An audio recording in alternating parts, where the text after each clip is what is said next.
Bonjour à tous, aujourd'hui j'aimerais vous parler d'une notion importante, profonde et qui me tient vraiment à cœur, qui est la notion de sens. Donc dans cette vidéo, je vais vous parler du sens, qu'est-ce que c'est que le sens. Ensuite, on va parler de la perte de sens, qui est un phénomène malheureusement tellement commun, et de quelles sont les raisons pour lesquelles on a cette expérience de perte de sens dans notre vie.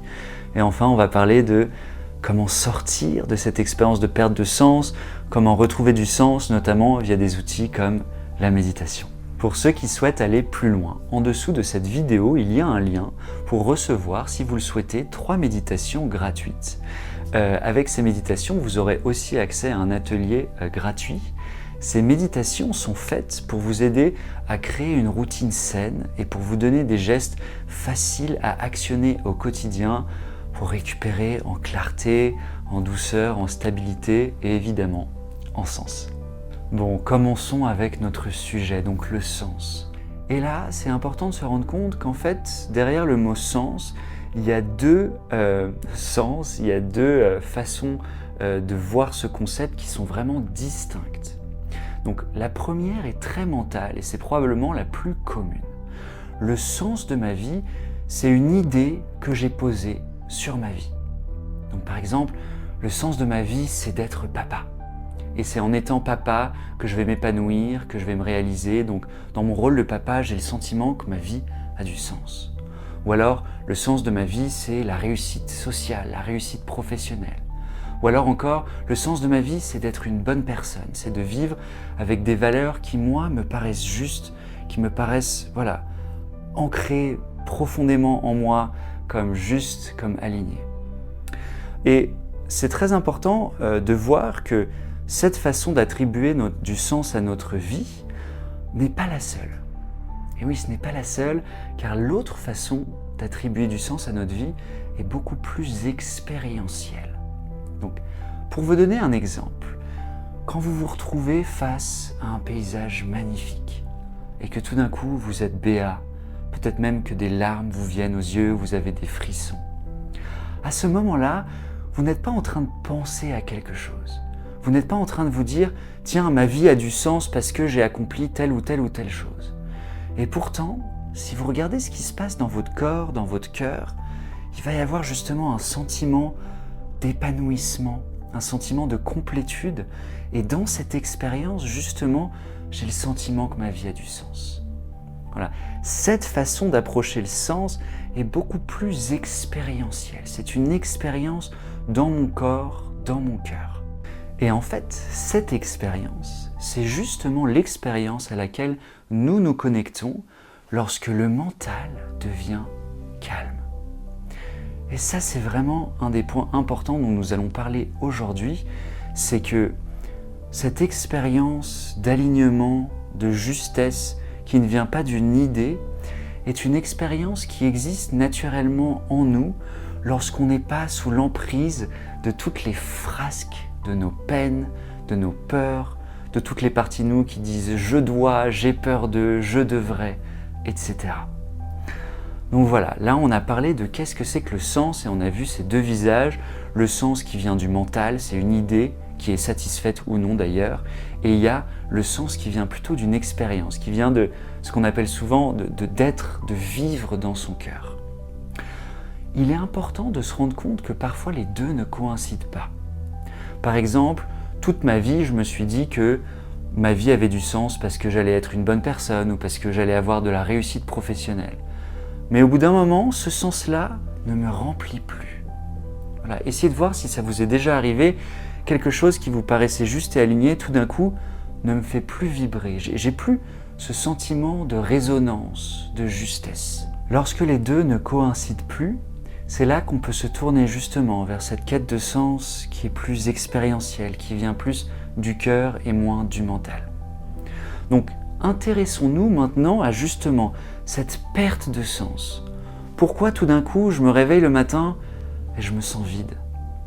Je me réveille le matin et j'ai plus trop envie d'y aller. Et je regarde le monde autour de moi, les choses n'ont plus vraiment de sens, je ne sais plus très bien pourquoi je suis là, quelle est ma place dans ce monde. Déjà, c'est vraiment important de regarder ça parce qu'il y a plein d'études psychologiques qui montre que le fait d'avoir ce sentiment que ma vie a du sens est un des facteurs psychologiques les plus robustes liés au bien-être. C'est-à-dire que quand j'ai le sentiment que ma vie a du sens, j'ai de beaucoup plus grandes chances d'être dans un état de bien-être. Donc, il y a 4 raisons principales. Il y en a probablement beaucoup plus d'autres, mais il y a 4 raisons principales qui font que je vais avoir un sentiment de perte de sens. Donc, les 4 raisons sont les suivantes. La première, et c'est probablement une des plus importantes, des plus répandues aujourd'hui, c'est lorsqu'on se sent angoissé par le monde. Lorsqu'on regarde ce qui se passe dans la politique, dans l'économie, la crise écologique, peut-être même l'IA, et qu'on se dit « ce monde n'a aucun sens ». Si ce monde avait du sens, clairement les choses ne se passeraient pas de telle manière, clairement il n'y aurait pas toutes ces guerres, il n'y aurait pas tous ces problèmes, on ne serait pas en train de détruire notre planète. Et de ce sentiment d'anxiété, on a l'impression que le monde dans sa globalité n'a plus aucun sens, et que du coup, moi dans ce monde, ma vie n'a pas vraiment de sens non plus. Et on tombe dans une forme de nihilisme, on se dit « à quoi bon ?» Et ce sentiment, il faut vraiment être très vigilant avec, parce qu'il peut petit à petit nous amener vers une forme d'apathie. Je me sens déconnecté, je sens plus rien, les choses n'ont plus de sens, donc de toutes les façons, je me déconnecte de mes enjeux, je me déconnecte de ce qui est important pour moi. Et de l'apathie, je peux aussi tomber vers la dépression. Donc voilà, je ne dis pas que le monde est dans un état extraordinaire. Il y a clairement plein de problèmes, mais juste pour donner une petite autre perspective. Si on regarde le monde il y a exactement 100 ans, on avait la grippe espagnole qui avait tué des millions de personnes. On était entre 2 guerres mondiales. Les femmes n'avaient pas encore le droit de vote. Voilà, je ne dis pas que le monde d'aujourd'hui est parfait, mais parfois ça peut aider de faire un petit zoom out et de se rendre compte que les choses ont été pires, voire bien pires. Bon, voilà, mettons cela de côté. Je voulais juste dire que ce sentiment de perte de sens qui vient de l'anxiété du monde est vraiment un sentiment à prendre en compte assez sérieusement pour ne pas justement que ça dérive vers de l'apathie, voire de la dépression. Voilà, ensuite, la deuxième raison pour laquelle on peut avoir un sentiment de perte de sens profond, c'est qu'on a l'impression d'avoir perdu notre confiance en nous. Et cette émotion aussi est une émotion où il faut faire assez attention. C'est-à-dire que peut-être qu'il y a eu des événements difficiles, peut-être que j'ai pas eu l'impression de pouvoir les surmonter, ou alors peut-être, et c'est souvent le cas, que j'ai très bien réussi à surmonter tout un tas de choses, mais en moi, il y a une voix qui dit « j'y arrive pas, je vais pas y arriver ». Quand on se dit « je vais pas y arriver », c'est très difficile de sentir qu'il y a du sens dans notre vie. Et pareil, c'est une émotion « j'y arrive pas, je vais pas y arriver », qui peut vite décliner vers de la tristesse, voire des états émotionnels de moins en moins agréables, donc aussi quelque chose dont il faut faire attention. La troisième raison de perte de sens, qui est probablement assez commune, c'est quand on a un événement très douloureux dans notre vie. Lorsque j'ai perdu un proche, lorsque j'ai eu une grosse déception professionnelle, lorsqu'il y a des problèmes familiaux lourds. En fait, ce qui se passe, c'est que la quantité d'émotions qui est activée en nous est tellement forte, tellement lourde, que j'y vois plus clair. Que en fait, et c'est une des caractéristiques de notre mental, de notre esprit, c'est que on a tendance à tout peindre de la couleur dans laquelle nous nous trouvons à l'instant. Donc si je suis dans une couleur un peu noire, un peu sombre, un peu souffrante, je vais avoir tendance à voir le monde entier de cette façon. Et c'est là qu'on peut justement plus trop voir de sens, plus trop voir de but, plus trop voir... On perd à la fois nos passions, nos motivations, les choses qui nous font vibrer. On perd ce sentiment justement que la vie peut être une expérience spéciale, belle, etc. Alors je voudrais vous parler de cette quatrième raison importante à mon sens pour laquelle on peut perdre justement cette expérience que ma vie a du sens. Et elle est assez surprenante, mais elle est aussi, je pense, beaucoup plus commune qu'on ne pourrait l'imaginer. Donc, c'est lorsque nous sommes tellement absorbés par notre mental, par nos pensées, qu'en fait, on a perdu cette connexion à notre corps, cette connexion à notre cœur, cette connexion, j'ai envie de dire, à l'expérience de vie. Et je parle vraiment précisément de l'expérience de vie, parce que c'est quelque chose dont on fait l'expérience avec la méditation. Quand je suis pleinement dans mon corps, je me sens en vie. Et dans ce sentiment de vie, je respire, je me sens bien. Et voilà, il y a cette notion que il y a quelque chose de beau dans cette existence. Donc, quand toute ma vie est une succession de choses programmées, planifiées, que tout est source de stress ou d'angoisse ou de questionnement, qu'il n'y a plus jamais vraiment de place à la respiration, à la pause, à l'imprévu, je peux rentrer dans cet état où je me sens vide. Je me sens vide et je commence à me sentir perdu. Et là, ce qui se passe est très intéressant, c'est que souvent, quand on se retrouve dans cette situation, on va essayer de comprendre et de résoudre cette situation justement avec le mental, en se disant « tiens, pourquoi la vie a un sens ? Comment je pourrais faire pour que la vie ait plus de sens ?» Et on cherche à trouver des raisons, mais ces raisons, elles vont paraître tout aussi vides que notre état intérieur. Et moi, j'en parle parce que c'est exactement ce qui m'est arrivé il y a une dizaine d'années. J'étais tellement perdu dans mon mental que plus rien n'avait de sens et je me sentais complètement vide. Il n'y avait plus vraiment de sensations agréables en moi. Et c'est exactement ce qui se passe quand on est complètement absorbé par le flot de nos pensées. Voilà, je vous ai donné 4 raisons pour lesquelles on peut perdre ce sentiment magnifique et important que notre vie a du sens. 1, quand le monde nous angoisse. 2, quand on perd confiance en nous. 3, lorsqu'on vit une expérience qui est très douloureuse. Ou 4, lorsqu'on est beaucoup trop absorbé par notre mental. Maintenant, je vais vous parler du côté positif. Comment récupérer, comment retrouver cette sensation que ma vie a du sens.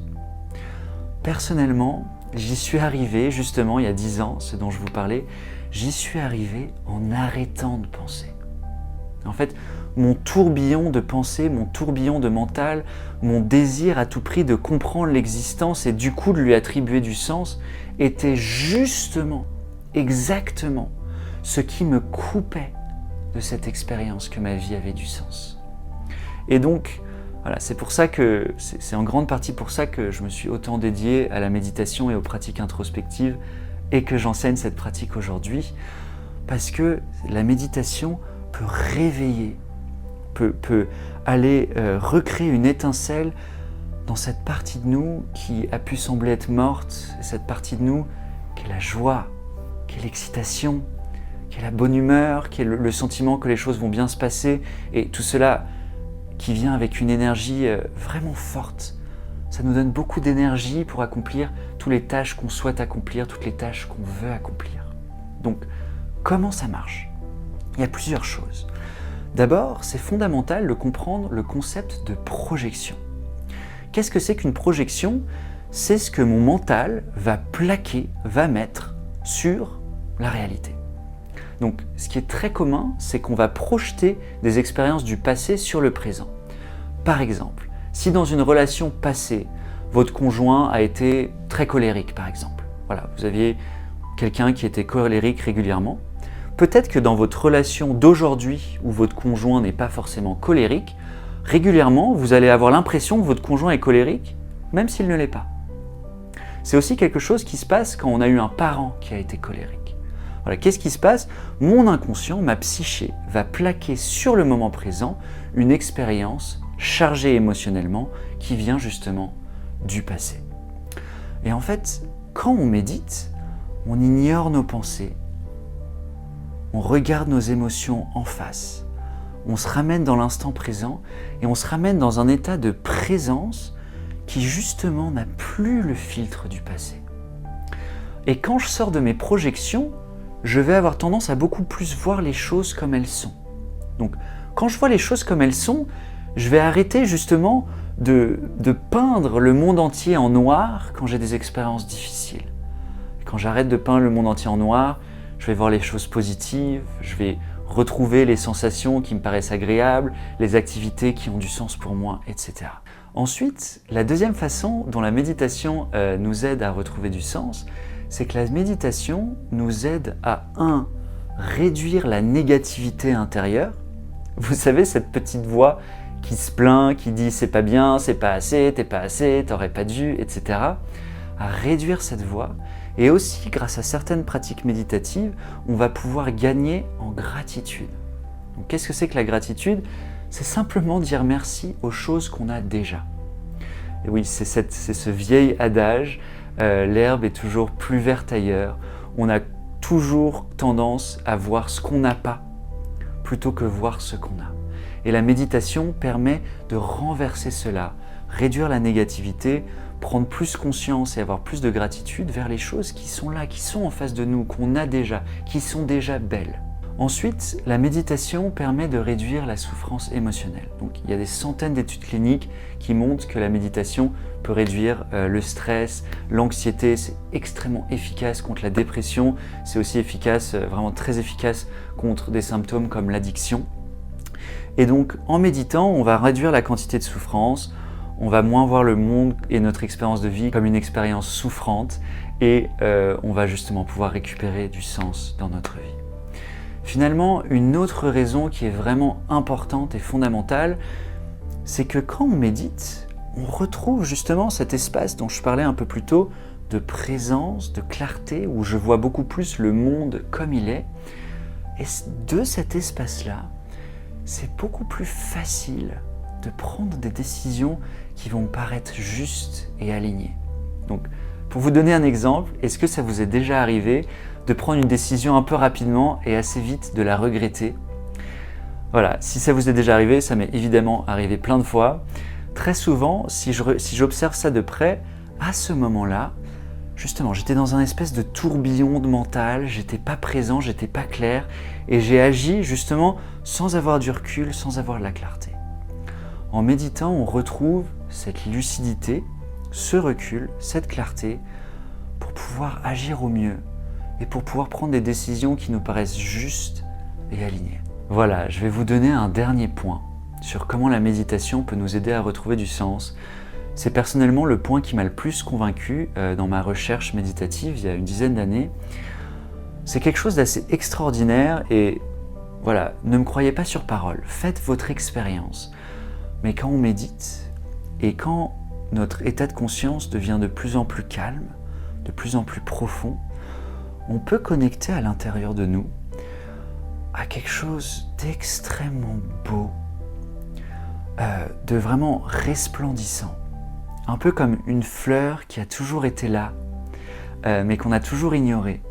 Une fleur de bien-être, de paix, de joie. Certains méditants vont parler de béatitude. Et dans cet état-là,